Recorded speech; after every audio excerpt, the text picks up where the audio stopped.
In every operating room, in every ward, in every clinic, and every team meeting, a silent battle brews. Conflict, negotiation, identity. Welcome to the Scalpel and Sword Podcast, where I, Dr. Lee Sharma, physician and conflict analyst, explore the hidden negotiations beyond modern medicine. Let's trade burnout for boundaries and learn the art of healing with precision and power. You've spent years making careful decisions with lasting impact. When it comes to investing, the same principle applies. Lightstone Direct gives you access to institutional quality real estate investments with decades of proven experience behind them. Invest directly, no middlemen, and a $12 billion plus AUM real estate firm in your corner. Visit lightstonedirect.com. All investments involve risk. Please visit lightstonedirect.com for a full list of disclosures.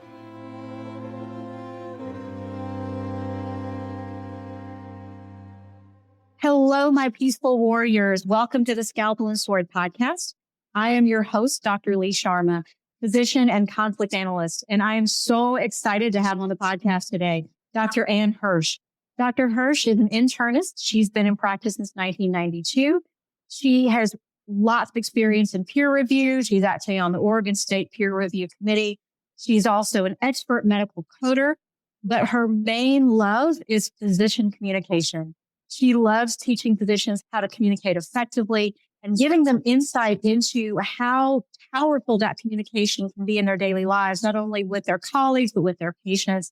And she has a wealth of knowledge, and I'm so excited to delve into that today. So, Dr. Hirsch, welcome to the podcast. Thank you, Lee, so much for having me. I really feel excited to talk about this topic. It's really very close to my heart. I'm so glad you're here, Anne. Tell me what got you into physician coaching. Well, it's kind of interesting. I've been involved in peer review at my local hospital and for the state of Oregon for the past, maybe 10, 15 years. And I realized that if I was going to be involved in the disciplinary side of medicine, I should probably be involved in the wellness side of medicine. And we had an initiative at one of our hospitals that basically involved coaching. And it was 12 didactic sessions where they taught us about coaching principles. There were 6 one-on-one coaching sessions with a physician coach and 6 group coaching sessions with a physician coach. And to a person, everybody liked the one-on-one coaching the most. And I realized it was because doctors continually say, we're fine, we're fine, we're fine. And then we kill ourselves because we won't reach out for help. We won't see a therapist. We basically don't have time for that. We're not going to admit that we're weak, whatever it might be. And so I thought, I have to become a coach. I just knew at that moment that I needed to become a coach. And this was back in early 2022. And so I went through certification training and became a physician coach. And because of my work in the peer review committee, I do coaching on every topic. We work on burnout. We talk about closing charts. We talk about leadership development. But my favorite thing is to talk about communication and behavioral issues that come up because I think people don't really understand sometimes how they're perceived by others and how their communication style has to do with all of that. Absolutely. I love how kind of your gateway into this is peer review, that you started by actually seeing where physicians were struggling. And how often did you find as you kind of delved into this world of coaching and you were interacting with these doctors, especially as they were coming through things like peer review, how often did you find that they legitimately had no idea that their communication styles were impacting on these things professionally? You'd be surprised how frequently people lack complete insight. But when you bring it up to them and say, this is how people perceive you, they're absolutely mortified. They cannot believe that people would think that about them because that's not at all where their head is. And so it's not intentional. It's not like we purposely get out of bed every morning and go, I'm going to be a jerk at work today. It's not that at all. I think it's the burnout, the frustration, the fatigue, the exhaustion, the mental frustration with all the stuff we have to deal with every day that leads to our communication. And when told about it, most people are like, are you kidding me? That's how people perceive me. So most people are completely shocked. Wow. And so you're actually kind of being the person, almost the agent of reality to them, saying, this is how people see you. And that's got to be really hard for a lot of doctors. Like you said, they don't realize they're doing it themselves. But I think it's really cool that you're putting it in context, because I think it's very easy for doctors to take that personally. We hold ourselves to a really high standard. And so sometimes when someone's like, people really do think you're a jerk, and you're trying to raise their awareness of that. And it's very easy for people to internalize that. It's like, in other words, they're kind of coupling that with shame. I'm a bad person. And so presenting that in the context of you are somebody who's in this really stressful environment, you're having to multitask, you've got multiple things going at once, you've got lots of people asking you for things. On some level, it becomes more of a survival skill than actually a trait. You're giving them insight into how they communicate. How do you teach them how to kind of start this journey of improving their communication? First, we start with the idea that communication, yes, it's a skill, but it's also representative of what's going on inside of us. And most of the time when people have poor communication, it's because of burnout. It's because of stress. It's because of emotional fatigue. It's because of all the things we deal with insurance companies and red tape and all the bureaucracy. And so I think sometimes just recognizing that is the first step. And then secondly, recognizing when we feel that. It's almost like that hit of adrenaline you get when you see the cop behind you with the swirling lights. It's that feeling that you get when you recognize that in yourself and you know that you're triggered by something, rather than being defensive and just blurting out whatever response you want to blurt out. Stopping, pausing, and doing whatever it takes to ground yourself. That could be just taking a deep breath, could be wiggling your toes in your shoes. It could be twizzling your ring around, whatever it might be, that just some kind of representative thing for you that makes you recognize, oh, I'm triggered. I need to bring it down a notch. And so we start there. And then we also start thinking about like, what is it that I really want to get across in this conversation? What's the point I really want to make? Because we can go down so many rabbit holes when we get triggered emotionally. We also want to think about what is the other person feeling or thinking at this moment? Where are they coming from? Because we need to make sure we're aware of that. And then having compassion for both people and figuring out how can we go about this process and make sure that we both come out feeling respected, even if there's conflict, because invariably there's going to be conflict. And that's okay. We learn from that. Absolutely. Oh my gosh. Yes. There's so much to talk about in what you just said, because everything you said, every step of that is so amazing and it's so powerful. I love what I've always talked about is like when we get triggered, how we go down rabbit holes. And sometimes that can really contribute to difficulty with communication. I think that happens a lot in conflict, as you said, because a lot of times when we're in conflict in a situation, we're not really taught how to be in conflict with people unless you were really modeled that as a child or you had somebody who showed you how to do that. It wasn't really something that you learned how to do. So a lot of times when people are in conflict about one thing, if they're talking about a call schedule, I'm in conflict with this other colleague about a call schedule. This day, I thought I was going to be off this day, but it looks like I'm on and they're having conflict about this. All of a sudden, you start bringing in other things. You start bringing in 2 years ago when this happened, I wanted this day off and you took it. Well, I've been working here longer than you, and so I should have this day. And it's amazing how quickly we start to go down those rabbit holes. And so I love how you are teaching people as a piece of being a powerful communicator, how to stay very focused on the one thing that they're talking about and not to go down those rabbit holes because it's just going to escalate and make things worse. I also love how you're teaching awareness, like the awareness of people's state of mind and how you're sort of being triggered to go into that. Do you find that using those kind of tools, and do people get really creative with using those mindfulness tools as you're presenting that to them? Sometimes they really do. They'll come up with something and it'll just shock me. Like some people just rub their fingers together and that's their trigger. Or when they get triggered, that's what reminds them to kind of just calm it down and bring it down a notch. I've been surprised sometimes at what people come up with, but it all comes down to just recognizing when you're feeling that sensation and just stopping and pausing, because so many of us just want to blurt out a response and just stopping and pausing. Sometimes that's all it takes, just one deep breath and then move on. And you come out with a whole different approach to the situation. Oh my gosh, I love that so much. As I've been doing this podcast, this is one of the common themes. This idea of stopping and pausing is becoming such a thread that's going through a lot of these conversations. And the more and more I talk to people who are working with doctors and who are especially in this realm of teaching physicians how to improve professionally, which always improves with conflict, that the idea of stopping and pausing is so important. The idea of just taking a beat and taking a breath. Why is it so hard for us to learn to do that? Why is that something we have difficulty with?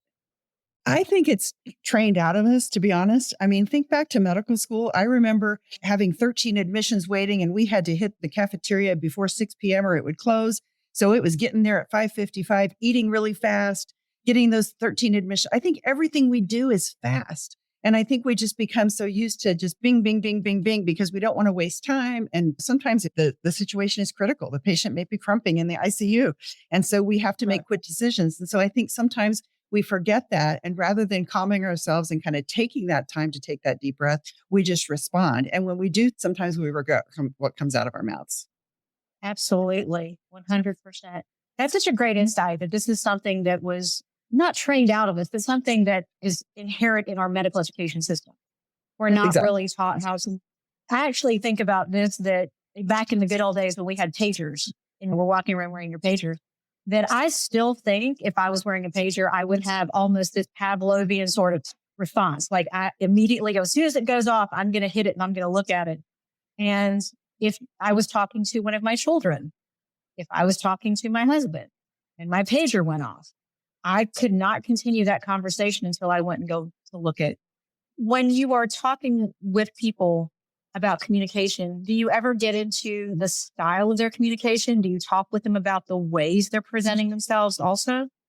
Absolutely. We talk a lot about body language, about proximity to the other person. Depending upon the size room you're in, sometimes it feels like you're on top of each other.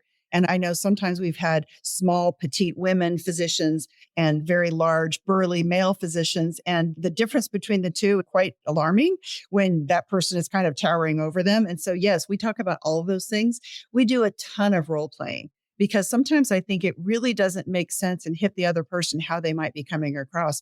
And sometimes, honestly, I'll be the other person and I'll lay it on thick. Like I'll be really bad. And they kind of see, oh, wow, I'm not that bad. And then they recognize kind of where they are coming from. And it's so eye-opening to do that. And everybody hates role playing, including myself. But I have to tell you, it's one of the most amazing techniques for people to see kind of how they might be coming across to other people. That is so cool. You're right. It is something we don't think about practicing hard conversations. We don't think about actually rehearsing those things. But it's like anything else we do in medicine. The more we do it, the better we get at it. So this definitely applies in communication. Risa Lewis, who has been on the podcast before and has a wonderful book called Microskills, that's one of the things that she talks about in her book is having a group of people with whom you can practice those hard conversations. It will give you that really honest feedback about, I think that was really good, but I think you could do this, or I think you came across like this. Because you're right. We don't always have insight into how we come across until somebody like you shows us how we do that.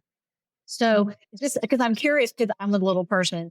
So what kind of advice do you give to people when they're in the situation where they have somebody, maybe who's not even physically dominant? Maybe it's a situation where you have an intern or a resident who's in a situation with an attending and they're trying to learn how to navigate that. What kind of advice do you give them? Yeah, sometimes it can be that level of the authority gap, and sometimes it can be a physical gap. But I tell them to, number one, just be aware of those things. Be aware of your tone of voice. Be aware of your body language. Be aware of kind of how you're seated or how you're standing, and try not to be in front of somebody and try to back off a little bit and try to understand kind of where that other person is coming from and what they might be feeling. Because I think sometimes we only feel what we're feeling and we forget to think about what the other person might be feeling and how they might be coming across and what's going through their head. Like, oh my gosh, my attending is going to yell at me because I missed that or whatever, rather than actually kind of being like, okay, this is a learning opportunity for me. I'm going to take this all in and I'm really going to understand and listen and not be worried about how I might look or any of those kinds of things. Oh, that's beautiful. First of all, I love how you're teaching people empathy. You're teaching them to actually think about how the other person's feeling, because if we're really good communicators, we should also be good listeners. We should also have the awareness of what the other person's saying. Malcolm Gladwell did a podcast about, he had to go back to debate school, but one of the things that he really had to learn was to be a good listener. He realized he was a good talker, but not a good listener. And sometimes that's definitely us as doctors. We are good talkers. We feel like we know what to say. We feel like we've said it 1,000 times. But we're not good at listening or having that sensitivity to the person across from us. And so we might be good talk, but we're not good listeners. And so we definitely have to learn. And that's so true with patients. It's true with patients' families. It's true with our friends and families. It's true with our colleagues. There's so many areas where I think being aware of that other person and where they're coming from is so important. But sometimes we just forget because, like you said, we're good at talking, but not so great at listening. Yeah. One of the other things that you talked about when you were talking about teaching that empathy and teaching that presence is that awareness of not only what you're saying, but what your body is saying. actually being aware is like, how am I taking up space? How am I respectful in my distance to the other person? Do you find that having that body awareness and teaching people that is something that physicians take easily to in general, or do we really have a hard time with that? People actually do fairly well with that because most people go like, if I do this and I've got my arms folded and I'm kind of stepping back, people kind of recognize that. So usually we're pretty intelligent people. And so usually that part isn't too hard for us to understand. I think sometimes it's forgetting how that might be coming across for the other person. Like, hey, I'm a big guy. I can't help that I'm a big guy, but yes, you can alter how you position your body and what proximity to the other person that you take and how you lower your voice as opposed to being barreling through. So I think there are things that you can be aware of. And most of the time, people are kind of okay with that. It's sometimes the things they say that they have more difficulty understanding that, oh, that might have landed a little bit off for that person. So you're not only teaching people how to listen to others and be empathic, you're teaching them how to listen and be empathic for themselves. They're actually having to feel where they are and actually have that awareness. Because of course, like you said, especially if they're coming at you, I love what you say on your website about how a lot of times physicians, because they're written up, it might be written up again, but this is sometimes their gateway into actually working with you. Is that this has happened to them enough times now that they're actually seeking help. It's like, okay, I don't want to get written up again. I don't want another patient complaint. I actually do want to understand what I'm doing. And so they're reaching out to you to get better at that. But something you said a few minutes ago, I love, which is that this is a process. Oh, yeah. The idea of understanding how we communicate and how those words land and being aware of how those words land. That's not something that you're going to learn overnight and be good at it. It is something that is a growth over time. My coaching program is generally 12 weeks. Some people do longer, just depending on the situation. But most of the time, it's a gradual process with practice and awareness. And then we bring conversations that happened at work to the coaching session and we talk about those. And then we go back and try the new skills. And then we bring back the next conversation and we keep going like that and build on it. And it's amazing the amount of self-reflection people have and the amount of kind of self-awareness that people gain from this process in future conversations because they're like, oh yeah, we just talked about that. And they can feel that and they change their approach. And it is a learned skill. It takes time. We don't change overnight, especially if it's an ingrained thing that we've been doing for 30, 40, 50 years. Oh, it's so true, right? And people have been walking around with these life skills and had no idea that it was something that was affecting them so profoundly. You had people who come back to you, and I'm sure you do, after working with you or working on their communication, and they share with you stories about maybe if they've seen patients or worked with colleagues for a long period of time and they're coming back into those arenas. It's like, what's with you? You're different. There's something going on. And I bet you hear that a lot. It is probably the most gratifying thing about the work that I do. I mean, I love helping physicians in general because I know that each physician I help is going to impact however many patients that they see, and it's going to impact their families. I invariably hear people come back and say, not only have I changed at work and people are commenting on that, but they say, my wife is noticing, my kids are noticing. Interesting things like that other people around them notice because they just are more aware of those situations and how they're coming across in every aspect of their lives. And that's the most gratifying thing, honestly. I love that so much. That's got to be one of the greatest things about doing the work that you do is having these doctors come back to you and say how this has spilled over into so many facets of their existence. That's so amazing. Absolutely. Do you ever find out, like as people are going through these processes of learning how to communicate better, is there something, you talk about being in the physician arena, that we're busy and we have so much going on in terms of our burnout and our stress, that actually teaching them how to communicate resolves or improves their burnout and improves their stress levels too? Significantly. I'm so glad you brought that up because that is so true. I talk about burnout with many of my clients because, as I said, many times the communication issues come about because of burnout.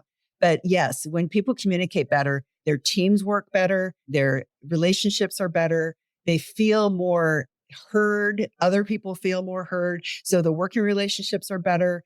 They feel like they're collaborating as opposed to being resistant of each other. They're less defensive. Everything about their day changes. And so, yeah, they still have to deal with insurance companies and annoying bureaucracy and red tape and all of that, prior authorizations. Yeah, I get that. The EMR, all of the annoying things. But just knowing that the way you're communicating is coming across with patients, staff, colleagues, family, friends. It makes all the difference. And burnout is amazingly improved. Absolutely. Oh my gosh, I love that so much. And I don't want to say a shocking insight, but I bet it's something that's really impactful for physicians who are coming to you and working on their communication skills. I mean, this is sort of an unexpected benefit, if you will, of seeing that get better. So we've heard it a lot. We actually had a guest last week on the podcast who was a recovery room nurse who was talking about when doctors would come in and yell and scream in recovery. It was because they did feel a lack of control over the situation. And because they felt that lack of control and didn't know how to address it, they didn't know how to take that beat and take that breath. It also prevented them from seeing that they had this wonderful team around them, that they were not alone. Right. Do you feel like our medical education system, because we referenced that, you talked about how a lot of our communication issues are sort of grounded in the way we kind of grow up as doctors, that we're also kind of siloed, or we're not really taught to be team players. And as a result, that impacts our communication? I think that's really true, particularly in my generation. I think I'm a little older than you, but back in the day, we were all trained to be independent. We were siloed. We did our own thing and we did not work in teams. I think the newer generation, my daughter just graduated from medical school a year ago. She's currently doing her residency in internal medicine. She was trained very differently from how I was trained. And I think they were trained more in a team approach. And I think they're used to relying on other people to do things. Even just the use of AI scribes and scribes in general, it's kind of a team approach to just getting the note done. There's other people involved in this process. It's not just about you. And I think they're trained very differently from how we were trained. And I don't think the pandemic helped that any in terms of the siloing, because I think it kind of put us back a notch or two. But definitely, I think today people are doing a lot better with the working in teams than what we were trained with 30, 40 years ago. I absolutely agree with you. And I graduated in 93, so I'm not far off from, and I do see that in the younger doctors. I see them absolutely embracing that team mentality. I also see them valuing learning communication, like these skills that we are sort of picking up now. I definitely feel like doing the work that I've done in conflict resolution and talking to so many wonderful people like you, I feel like that's definitely helped me because I am learning all these skills, trying to be a better communicator. But I freely admit that coming up in residency from 93 to 97, this was not something we were taught. You prided yourself on, I'm OBGYN. How many deliveries did you do in your 24-hour period? How many C-sections did you have to do? You were not talking about, oh, I had a really great conversation with this lady in clinic and I got to hold her hand and while she cried, we got to cry together. That wasn't something I ever told my colleagues. That was not something that was valued in our culture. And so now, in our current medical culture, we are valuing communication, teamwork. We're valuing wellness. We're valuing mindfulness. We're actually talking about these things in the medical community. And I absolutely agree with it. And I'm so glad your daughter is getting that as she's going through this process. It's really cool that they're going to be ahead of us a little bit. Obviously, we're in practice with a lot of these younger doctors. Do you feel like or see that having these younger people come through is positively affecting those of us that were not exposed to that? I think it can be, but I think it can also be difficult because sometimes some of the older physicians are so set in their ways and so used to being independent that they come in and see these other people wanting to work in teams, and there can be a little bit of friction. But I think if they talk about it and kind of understand their roles and what they need to do and how they need to communicate and how they need to work together, I think it can be worked out. But sometimes there can be some friction early on. I know I've seen that in several of the clients I've worked with. Wow. Yeah, that's a great insight that for the older docs, it's just harder for them to embrace it. I think too, as the older docs are seeing the younger docs maybe having a better quality of life. Maybe they're seeing them hug the patient. Maybe they're seeing that patient saying, oh, I really like Dr. So-and-so, that young guy. He was super, super nice. That I think as they're seeing that positive in the system, that hopefully they're going to start to learn that as well. I think there's also a lot of frustration on the part of us older folks because we were like, we worked 120 hours a week. We did it. We survived. Why don't you? And they're working 80 hours a week and we're like, you're wimps, So I think there's a little bit of that sometimes.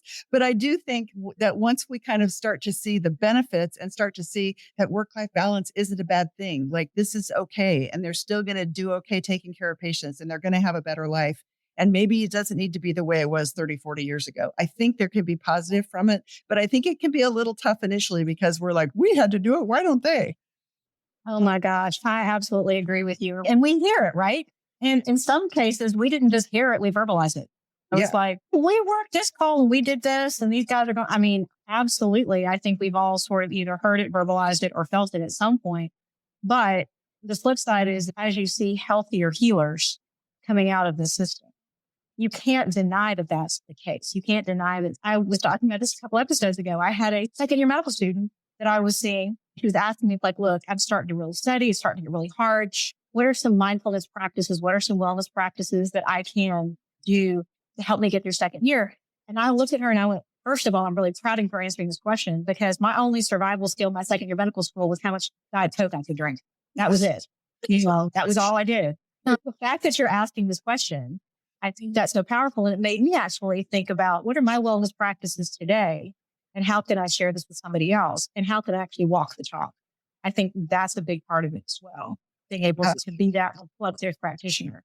Yeah. And it doesn't have to be taking a bubble bath and getting your nails done. It can be whatever it is that brings you joy and fills your cup. That could be taking a walk. That could be reading a book. That could be watching a movie. It could be going out to dinner with your spouse, whatever it might be that fills your cup, that's important to you. Because people think self-care and they kind of almost poo-poo it like, I don't have time for that. We all have time for what needs to regenerate and re-energize us. And I think we sometimes forget that because we didn't take time for that back in the training years back 30, 40 years ago. So I think there's a lot we can learn from the newer generation for sure. Exactly. I love how, as you're working with doctors and you're teaching them communication styles, it's very much a whole package. You're teaching them how to listen. You're teaching them how to think. You're teaching them how to really be aware of what they're saying, how they're saying it, the body language they're saying it. Communication is not just the words we say. Absolutely. It is everything. Do people really awaken to that pretty quickly? How far into the process do you have to take them before they really start to see that communication is really a whole body, whole mind experience? I think for some easier than others. There are some people who honestly just lack insight and just cannot see how other people see them. And I don't know if there's more physicians that are on the spectrum that maybe we didn't realize were on the spectrum, and they just don't see how other people perceive them, because sometimes it's a real struggle to get them to understand that. Other times, like within one session, and you just mentioned like, oh, I wonder how the other person thought about that statement that you made. What do you think that person might have felt? And they're like, whoa, like it's mind boggling. So sometimes it's very quick and other times it's a little bit difficult. It really depends on the person.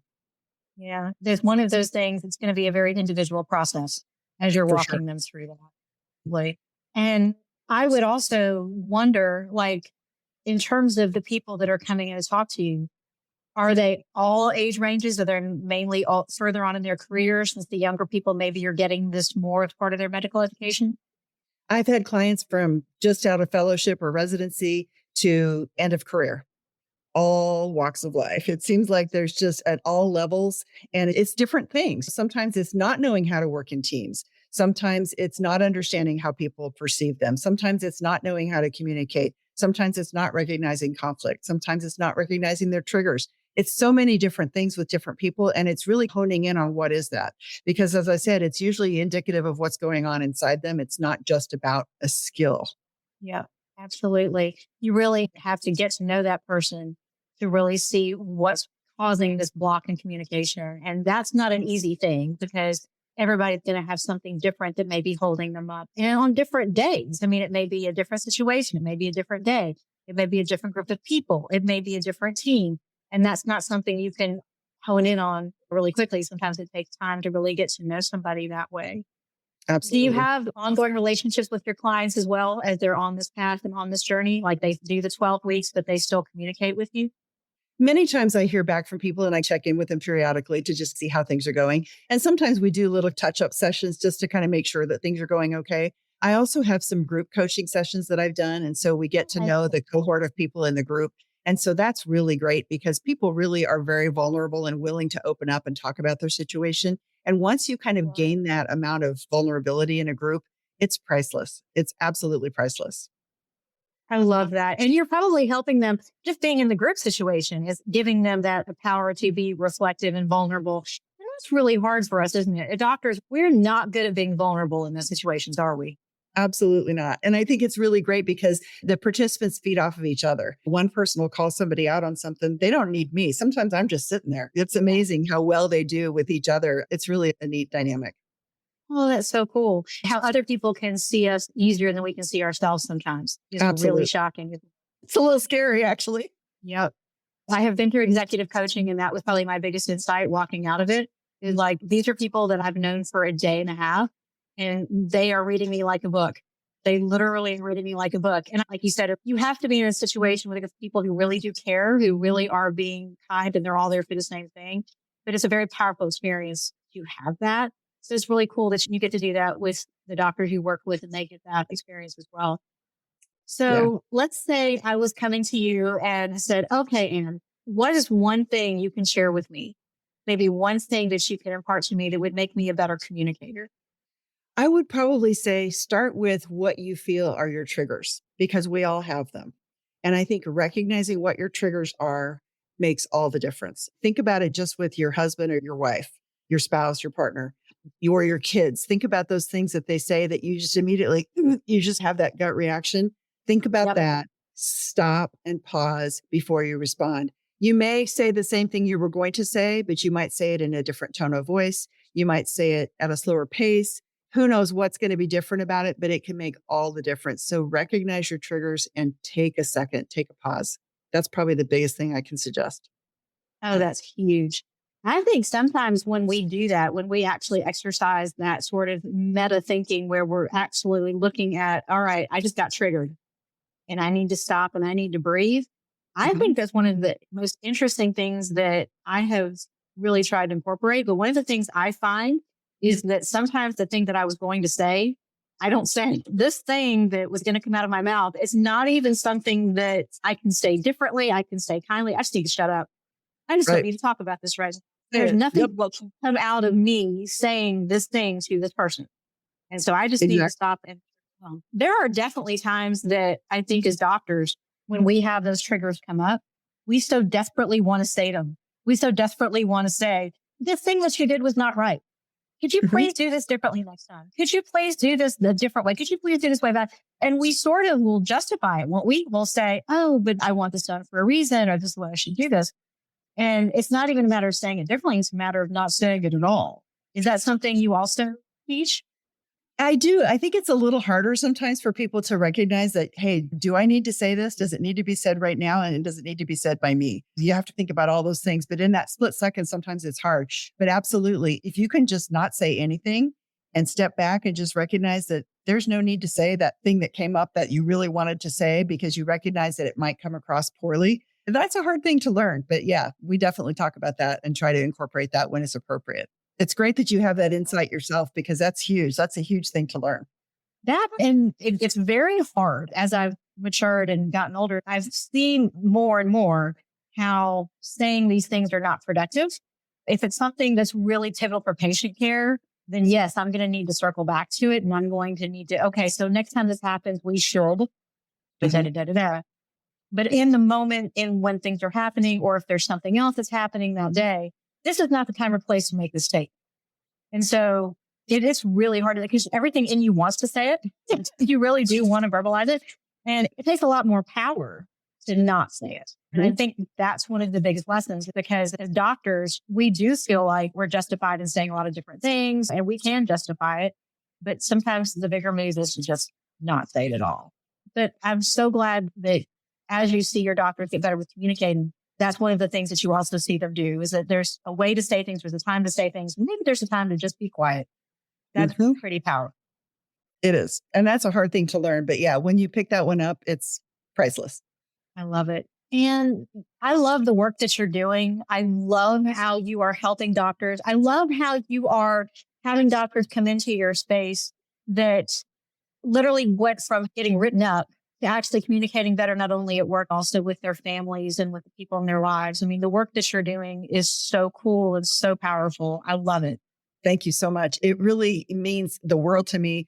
I know before when I was treating patients, it was individual patients. Now I'm treating doctors, which means I'm being exposed to all the people that they treat on a daily basis. And then when I work with clinics with medical coding, I feel like I'm working with clinics. So it just feels like my reach is expanding and it just warms my heart. I have to tell you.